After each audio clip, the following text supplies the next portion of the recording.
Welcome to faith inside with Salman. ये video आपके सामने है। जुल्करनैन कौन थे, याजूज और माजूज कहाँ हैं। हालांकि थंबनेल देख के आपको समझ आ ही गया होगा कि वीडियो किस तरफ जाने वाली है। वीडियो शुरू करने से पहले मैं रिकैप करूंगा वो सारे कंसेप्ट्स और कहानियाँ जो आज तक हम सुनते आ रहे हैं जुल्करनैन के बारे में, याजूज और माजूज के बारे में।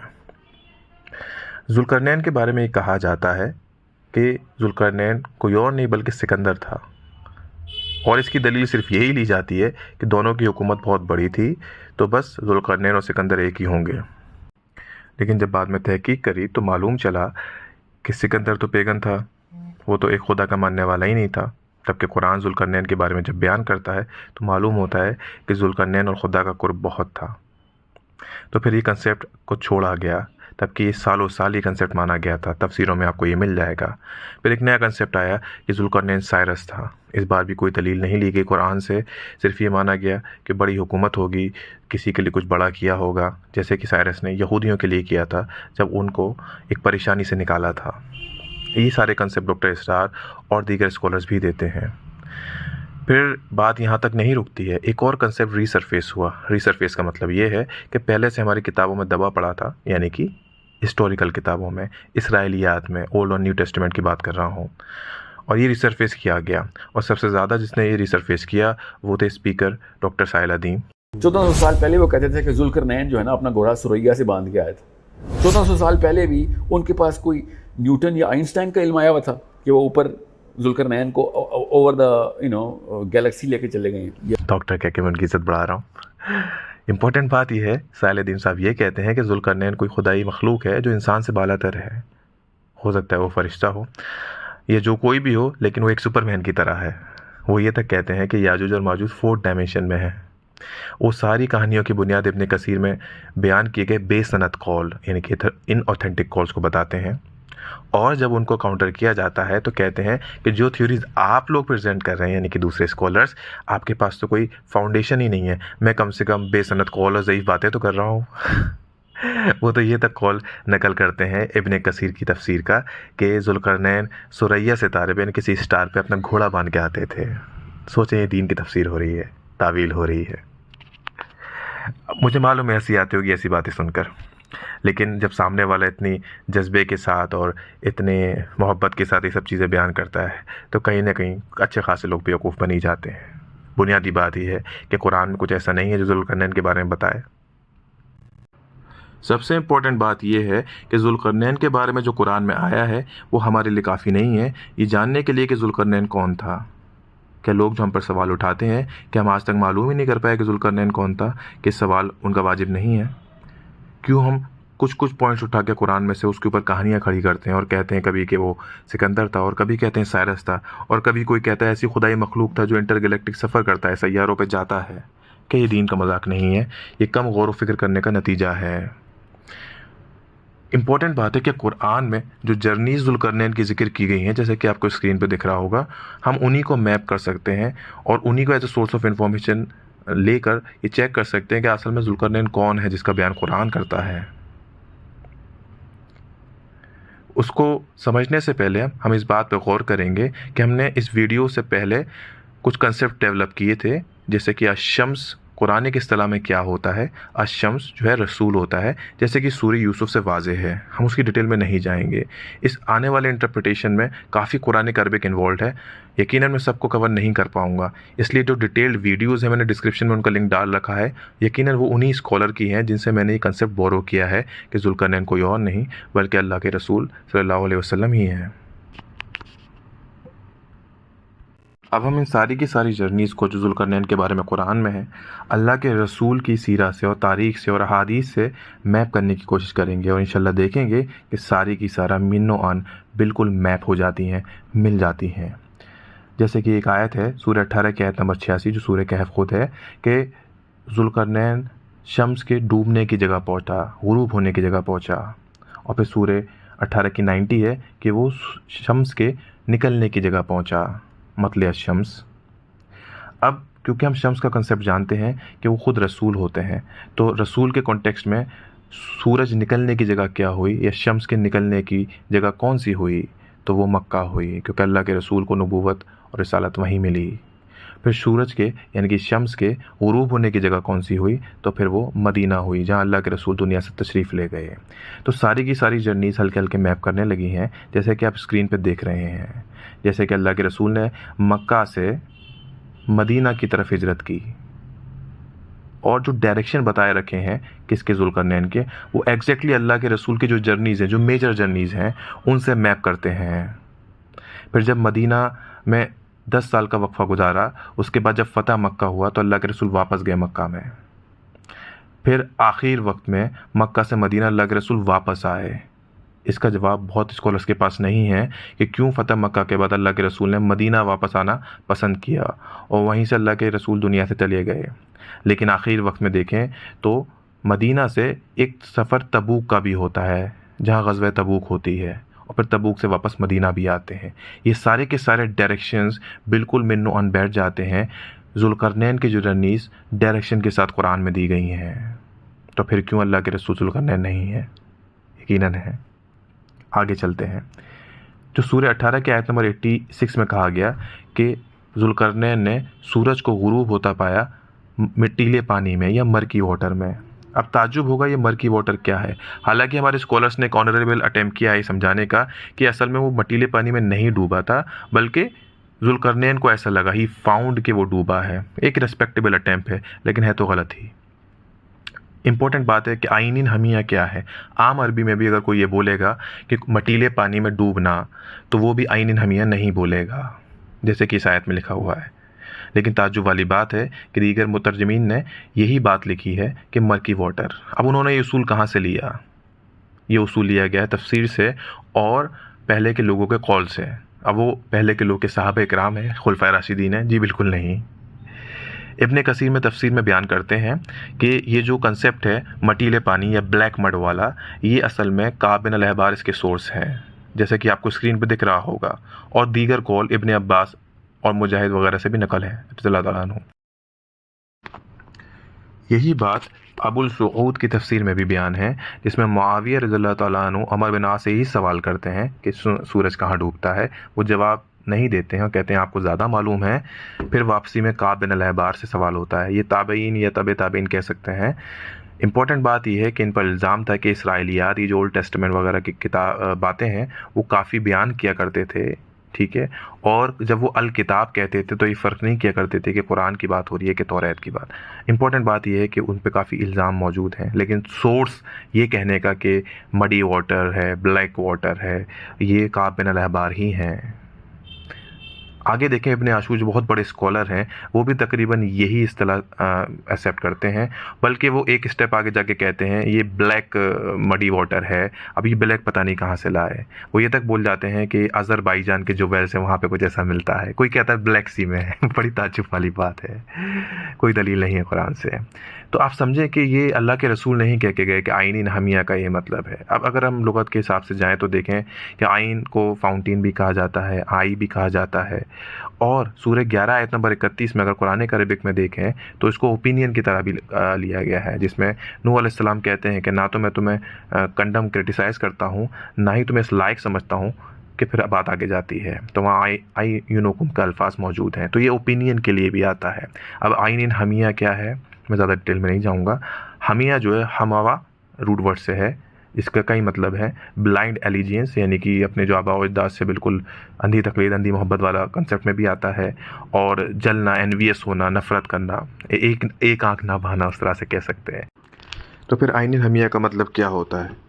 आइनिन हमिया का मतलब होगा a group of people who are watching him Zulqarnain with animosity and suspicion, यानी ऐसे लोग जो जिनको ज़ुल्करनैन उर्फ अल्लाह के रसूल एक आँख नहीं बाते। वो क्यों हैं? हमें एक कंसेप्ट पता है। जब अल्लाह के रसूल ग़ज़वा तबूक से वापस आए मदीना, तो जो मदीना के मुनाफिकीन थे वो जानते थे, वो ये मान बैठे थे कि जब तबूक में बेज़ेंटीन से मुकाबला होगा मुसलमानों का, तो मुसलमानों का तो मामला साफ़ हो जाएगा, कोई नहीं बचेगा। और फिर वो अपनी प्लानिंग यहाँ करेंगे। और उन्होंने मस्जिद दिरार भी बना ली थी, लेकिन ऐसा नहीं हुआ। अल्लाह के रसूल वापस आए और ये देख के वो गुस्से से और नफ़रत से और बढ़ गए।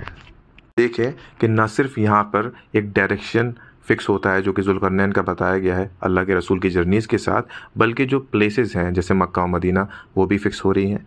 और इम्पोर्टेंट बात यह है कि जो वहाँ पे लोग हैं उनके जो अहवाल बयान किए हैं वो भी अल्लाह के रसूल के जो सीरा में अहवाल बयान किए जाते हैं उससे मिन फिट होते हैं।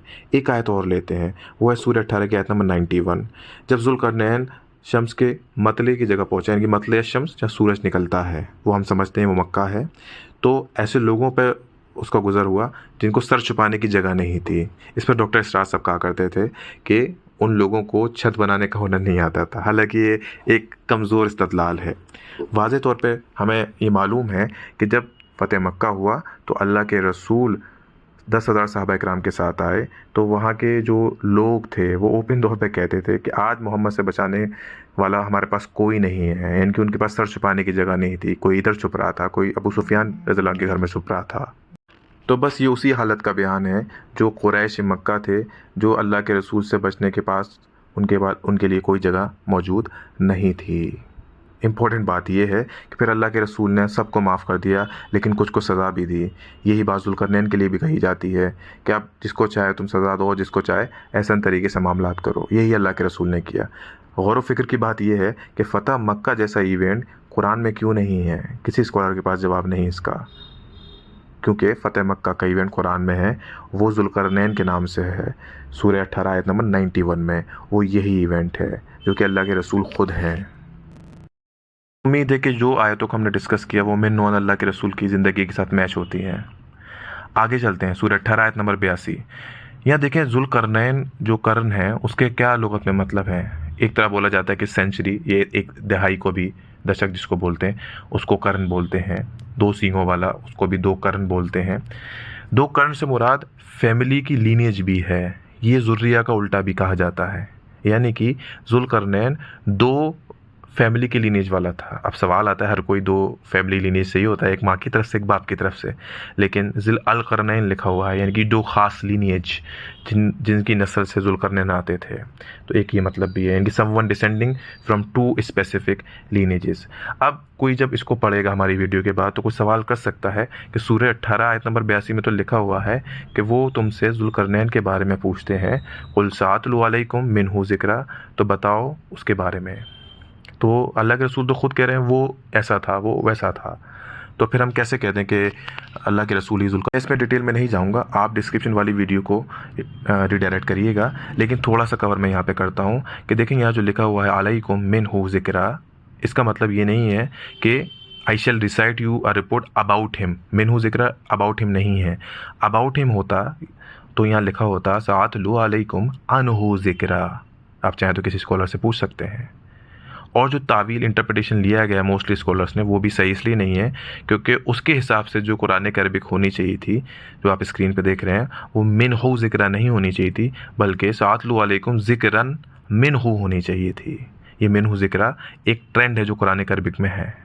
इसका मतलब ये है कि मैं तुम्हें जो बता रहा हूँ वो मेरे थ्रू है, यानी कि मेरे ही थ्रू है ये नॉलेज जो आ रही है।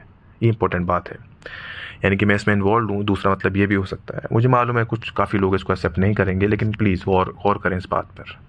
आगे चलते हैं, फिर सूरह 18 आयत नंबर 94, 95 और दीगर आयत में लिखा हुआ अल्लाह ताला ने उनको बहुत सारी चीज़ें दी थी, हर चीज़ का सबब दिया था, जिसका साहिल अदीम साहब कहते हैं कि आसमानों का सफ़र करते थे।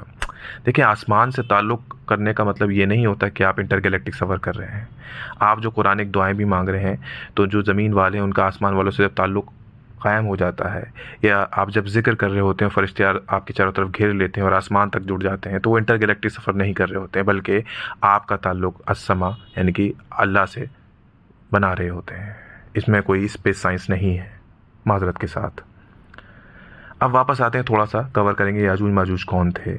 अब जो आयत नंबर 93 और 94 है उसमें लिखा हुआ है कि जब ज़ुल्करनैन ऐसी जगह पहुंचा जो दो जगहों के बीच थी, ठीक है, फिर वहाँ ऐसे लोगों को पाया जो उसकी स्पीच को नहीं समझ सकते थे। ये स्पीच से क्या मुराद है? जब कुरान की बात हो रही है तो जो कुरानिक लैंग्वेज है ज़ुल्करनैन की, वो उनको समझ नहीं आती थी। ठीक इसी तरह से फिर ज़ुल्करनैन ने उनकी हेल्प भी की, और जो उनके बीच में गैप था, यानी कि जहाँ वो रहते थे, तो उस गैप को भी फिल किया। और दूसरा मतलब ये है कि वो ख़ुद किताब वाले थे, तो उनकी जो परेशानियाँ थी उनको अंडरस्टैंडिंग में वो भी करेक्ट करी। आगे चलते हैं। अब देखें याजूज और माजूज का लिंग्विस्टिक एनालिसिस करेंगे तो मालूम होगा कि याजूज का मतलब क्या है, पीपल विद एक्सेसिव एबिलिटी और हिस्ट्री टू इंसाइटिंग वॉर्स, इनकी लड़ाई करने वाले याजूज हैं, और जो इंसाइट हो जाते हैं वो माजूज हैं। जो और डिटेल में जानना चाहे वो इस स्क्रीन को पढ़ ले पॉज करके। तो याजूज माजूज बेसिकली दो पेयर हैं, याजूज जो इंसाइट करता है और माजूज जो आसानी से भड़क जाता है।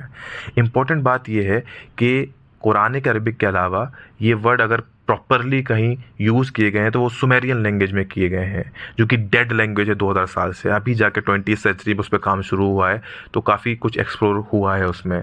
लेकिन ताजुब वाली बात है, कुरान उनके वर्ड्स को बिन्नो अनएग्जैक्ट तरीके से यूज़ करता है, याजूज और माजूज, और सेम मायने में यूज़ करता है, क्योंकि वहाँ पे गोग यानी कि गोग के मतलब हॉस्टिलिटी और वॉर के हैं, जो कुरानिक अरबिक में भी वही उसूल लेता है। तो ये खुद कुरानिक अरबिक का लिंग्विस्टिक मिरेकल है।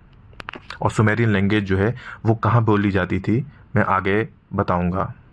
इम्पोर्टेंट बात यह है कि जुल्करनैन ने जिस ट्राइब से बात की, जो कौम, वो बता रही है कि देखिए याजूज माजूज का जो ग्रुप है उसकी वजह से वो परेशान है, वो फसाद फिलार्स करते हैं। उसके अगेंस्ट में जुल्करनैन उनको सॉल्यूशन प्रोवाइड करते हैं आर्मी के थ्रू, और जिन रास्तों से वो उन पर अटैक करते हैं वो उनको सिक्योर करते हैं जुल्करनैन। अब सवाल आता है कि अल्लाह के रसूल ने ऐसा क्या किया, ऐसा कहीं किया है? जो हम पिछली 2 आयतों तो मैप कर चुके हैं कि ये भी मैप होती हैं।